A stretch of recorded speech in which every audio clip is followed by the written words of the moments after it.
శ్రీకాకుళం జిల్లాలో నాగావళి నది కోతకు గురైన ప్రాంతంలో ఎమ్మెల్యే గొండు శంకర్, కలెక్టర్ స్వప్నిల్ దినకర్ పర్యటించారు.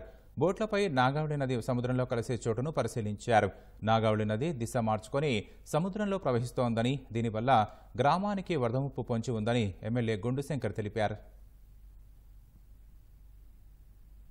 నాగావళి రివర్ డైరెక్షన్ చేంజ్ అయినందువల్ల ఊరు వైపు అలాగే కొట్టుకుంటూ వచ్చేసి బీచ్ అంతా బాడీ అలాగే మత్స్యకారులు కూడా వేటకి చాలా ఇబ్బంది అవుతున్న పరిస్థితి, విలేజ్ కూడా ముప్పు జరిగే పరిస్థితి ఉందని కలెక్టర్ గారు రిక్వెస్ట్ చేసిన మేరకు తక్షణమే ఆయన స్పందించి రావడం జరిగింది. దీనిపైన స్టడీ చేసాం. తప్పకుండా దీనికి ప్రొటెక్షన్ వాళ్ళు కండక్ట్ చేసి ప్రొటెక్షన్ వాళ్ళు కట్టడానికి కూడా మేము పూర్తిగా చర్యలు తీసుకుంటామని కూడా సార్ చెప్పడం జరిగింది. ఇంకా మెరుగా అందరికి కూడా ప్రయాణికులు ఇక్కడికి వచ్చే విజిటర్స్ కూడా బీచ్కి వచ్చే విజిటర్స్ కూడా సౌకర్యం కలిపే విధంగా బీచ్ను కూడా డెవలప్ చేస్తామని ఈ సందర్భంగా తెలియజేసుకుంటున్నాం. నమస్కారం. అంటే నాగావళి సముద్రంలో ఎక్కడ కలుస్తుంది అక్కడికి రావడం జరిగింది.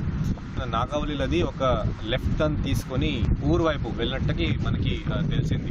చాలా పెద్ద బీచ్ ఉండేది ఇక్కడ, బీజీపేట బీచ్. అంటే ఇక్కడ టూరిస్ట్ కానీ, తర్వాత ఫిషర్మెన్ కానీ, మత్స్యకారులు కానీ చాలా హ్యాపీగా ఇక్కడ ఉండేవాళ్ళు. బట్ కానీ గత కొన్ని సంవత్సరం నుంచి ఈ రివర్ వే మారడం వల్ల ఈ ప్రాబ్లమ్స్ అన్నీ రావడం జరుగుతుంది. దీనికి మనం ఇప్పుడు రీసెంట్గానే national institute for oceanic studies ఈ ఇన్స్టిట్యూట్కి మనం అంటే నేషనల్ లెవెల్ ఇన్స్టిట్యూట్కి మనం ఒక లెటర్ పంపించాం.